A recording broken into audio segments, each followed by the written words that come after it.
The sages said, "O Suta, knower of all sacred teachings, kindly explain to us in due order the importance of place and the other factors connected with sacred acts such as Devayagya." Star said, "For Devayagya and other sacred acts, a pure and sanctified home gives the proper religious fruit. Such a place, when maintained with purity and faith, is fit for sacred observances. A Goshala is regarded as still more meritorious. The sacred act performed there yields greater spiritual fruit than the same act performed in an ordinary pure home. A sacred act performed beside pure water is yet more fruitful. The bank of a reservoir or sacred water increases the merit of worship and other righteous acts. Still greater is the sanctity of the place where the roots of the Bilva, Tulsi or Ashwatha tree are found. Such sacred surroundings are especially suitable for worship and religious observances. A Devlaya, a sacred temple, possesses still greater merit. Worship performed in the presence of the divine in a sanctified temple becomes increasingly fruitful. Greater still is the sacred bank of a Tirth. Pilgrimage places sanctified by divine presence and the devotion of holy people are especially meritorious for sacred acts. Among the most sacred places are the banks of the great rivers known as the seven Gags: Gag, Godwar, Pur, Tungarapur, Sindhu, Sarai and Rev. The merit of sacred acts increases further when they are performed upon the banks of these holy rivers. The sanctity of such places magnifies the fruit of worship, sacrifice and charity. Beyond the sacred riverbanks stands the seashore in this ascending order of merit. Sacred acts performed beside the ocean are described as yielding still greater fruit. Higher still is the summit of a sacred mountain. Worship and other righteous acts performed upon a mountain peak are said to yield greater merit than those performed at the seashore. Yet know that there is something greater than this external order. The place in which the mind naturally finds spiritual delight is regarded as supreme. When the mind is sincerely devoted, sacred acts such as yajna and dna attain their fullest fruit. Thus, the merit of a sacred act does not depend upon place alone. Purity of heart, sincere intention and devotion greatly influence the fruit obtained from yajna, charity and other religious acts. In the KTA Yuga, yajna, charity and other sacred acts yield their complete fruit. In the Tret Yuga, 3 parts remain. In the Dvapara, half. And in the Kali Yuga, only a quarter is described as remaining. Having explained the gradation of sacred places, Star now turns to the importance of sacred time. For the purified soul, a pure and auspicious day itself becomes a source of great merit. For one whose inner being is purified, a pure day brings meritorious fruit. Sacred time, like sacred place, increases the fruit of righteous action. When the sun passes from one zodiac sign to another, that sacred transition is known as Sakranti. Such a time is especially favorable for religious acts and increases their merit. Among the sacred divisions of time is Vyuva, the time of balance associated with the sun's movement. Such auspicious periods are especially valued for sacred observances. The sun's northern and southern courses, Uttariya and Dakhyana, are also distinguished as important sacred divisions of time. The sun's entrance into Makra is another especially significant transition. At such auspicious times, acts of worship, charity and other religious observances gain increased merit. The time of a lunar eclipse is regarded as especially powerful for sacred practices. Acts performed during such a period are described as possessing exceptional religious merit. Still more exalted is the time of a solar eclipse. Sacred bathing, charity, japa and worship performed during such an occasion are regarded as especially meritorious. The time connected with one's birth star and the completion of a sacred vrata is likewise regarded as highly meritorious. A devotee who completes a sacred observance with faith receives its religious fruit. The company of great and spiritually elevated souls is itself highly meritorious. Association with those established in righteousness, knowledge and devotion strengthens the spiritual life of the seeker. Star now explains the importance of the worthy recipient. One who is disciplined, purified by spiritual practice, established in knowledge and devoted to sacred duties is regarded as worthy of receiving religious gifts. One who has been purified through disciplined Gyatra Japa is described as spiritually qualified. Such purity is important in charity, japa, homa, worship and other sacred acts. When food is to be given, The hungry person is a worthy recipient. Food should be offered with compassion and respect, for relieving hunger is itself a sacred act of giving.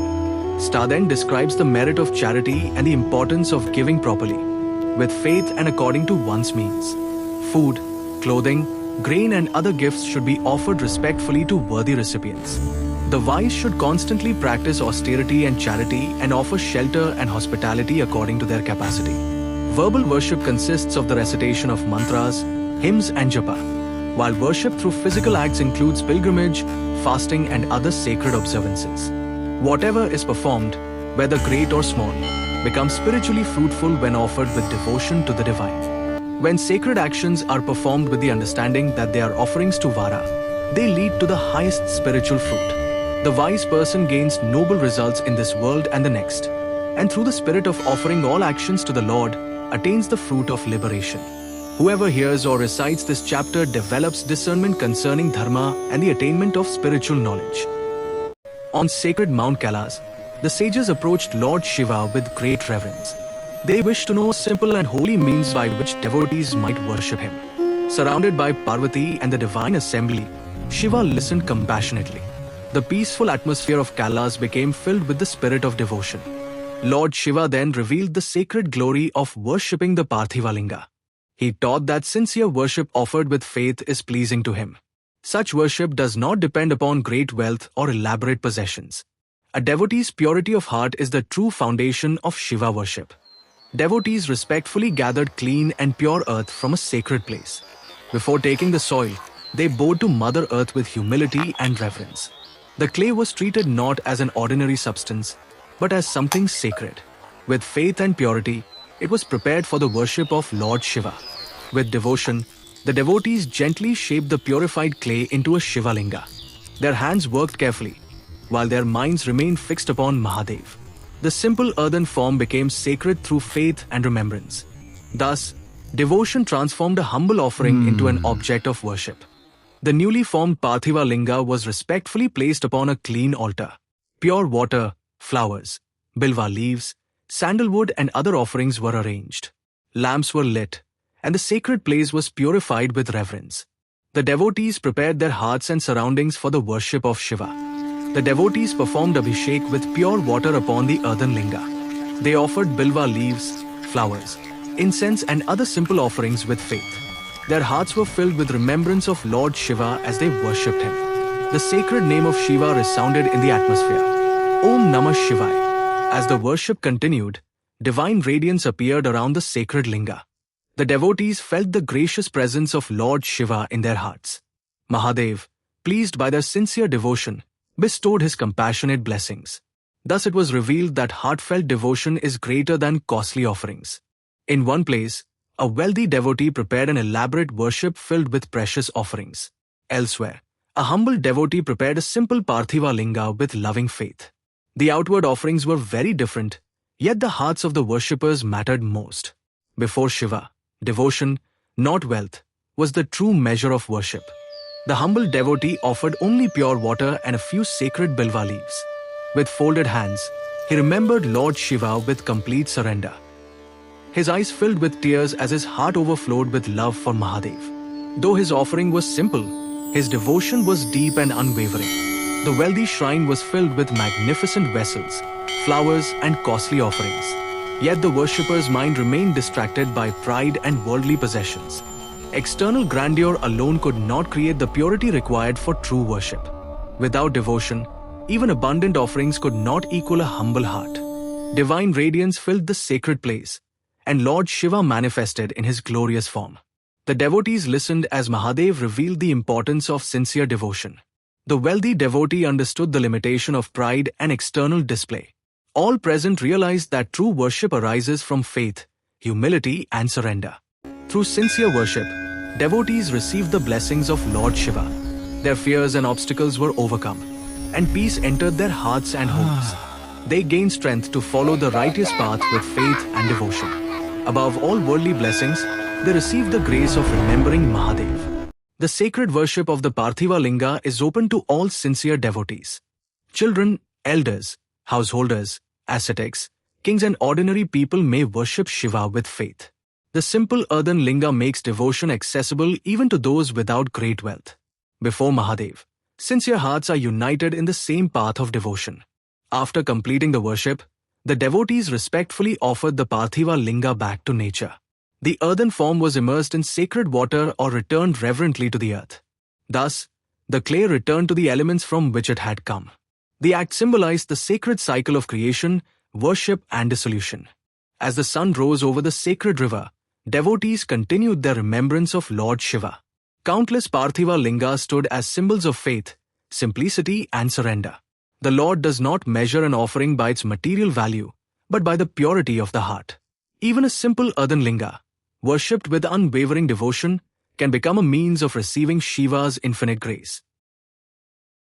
The sages approached the sacred teaching with deep humility and asked to know the greatness of Prava, the sacred syllable Om.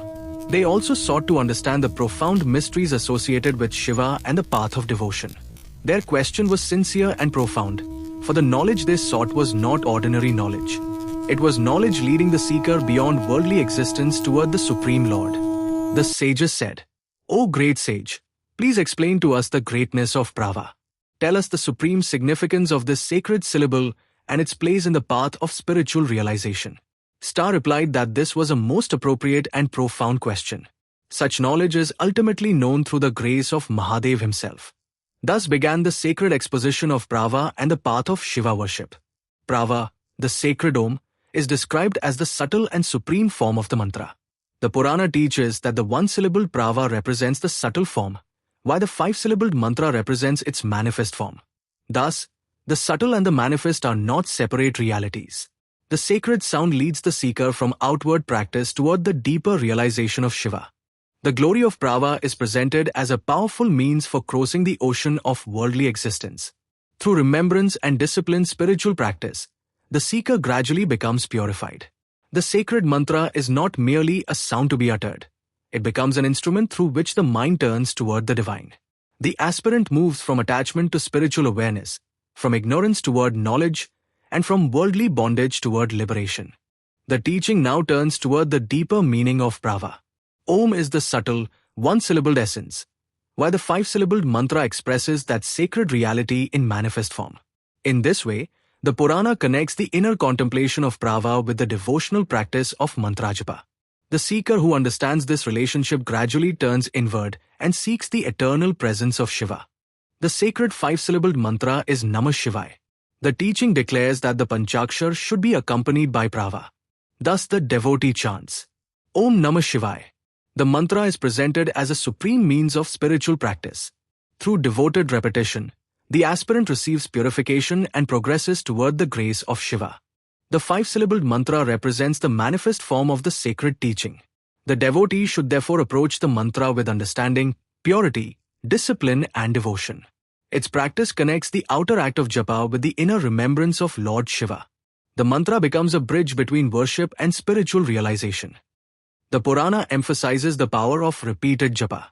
The seeker should continuously remember Shiva while performing the Panchakshar japa. The mind should remain focused, disciplined, and devoted. Through repeated remembrance, the mantra gradually becomes established within the consciousness of the practitioner. The sacred japa is described as a means of attaining spiritual accomplishment and purification. The Purana instructs the practitioner to perform the mantra with a purified mind and disciplined conduct. The devotee should meditate upon Shiva while performing the japa, rather than allowing the mind to wander toward worldly distractions. Thus, mantra japa becomes both worship and spiritual discipline. The practitioner is instructed to meditate upon Shiva as the compassionate Lord, adorned with the Ganga and the crescent moon, seated in a divine posture and ever ready to bestow grace. While remembering this form of Shiva, the devotee performs the sacred Panchakshar japa. The mantra, meditation, and devotion therefore become united in one spiritual practice. The Purana gives specific guidance concerning the disciplined practice of Panchakshar japa. The practitioner should choose a pure and pleasant place, maintain a purified mind, regulate the senses, and perform the practice with devotion. The teaching emphasizes that mantra japa is not merely mechanical repetition. Purity of conduct, concentration, and remembrance of Shiva are essential to the practice. As the practitioner continues the sacred japa with discipline and devotion, the mind becomes increasingly oriented towards Shiva. The mantra draws the consciousness away from worldly distractions and toward the divine. Prava and Panchakshar together represent the movement from the subtle spiritual essence toward its manifest devotional practice. Through continued remembrance, the seeker advances toward deeper spiritual knowledge. The glory of mantra japa is described as a powerful means of spiritual purification. The practitioner gradually rises above the limitations and impurities associated with worldly existence. The Purana declares that through mantra siddhi and continued japa, a person progresses toward liberation. Thus, the breaking of the chains in this scene represents the gradual overcoming of bondage through devoted spiritual practice. The ultimate purpose of the practice is not merely worldly achievement. The practitioner seeks the grace and realization of Shiva. The Purana places great importance upon japa and, beyond japa, upon true knowledge of Shiva. Spiritual practice reaches its highest fulfillment when devotion and mantra lead the seeker toward Shivajanana, the knowledge and realization of the Supreme Lord. The sacred teaching reaches its spiritual culmination in liberation. The practitioner who faithfully performs the mantra japa and advances toward knowledge of Shiva gradually transcends worldly bondage. The Purana gives the highest place not simply to austerity or ritual activity, but to the devotee established in japa and ultimately to the knower of Shiva. Thus, the sacred teaching of this chapter leads from Prava to Panchakshar, from japa to Shivajanana, and finally toward liberation.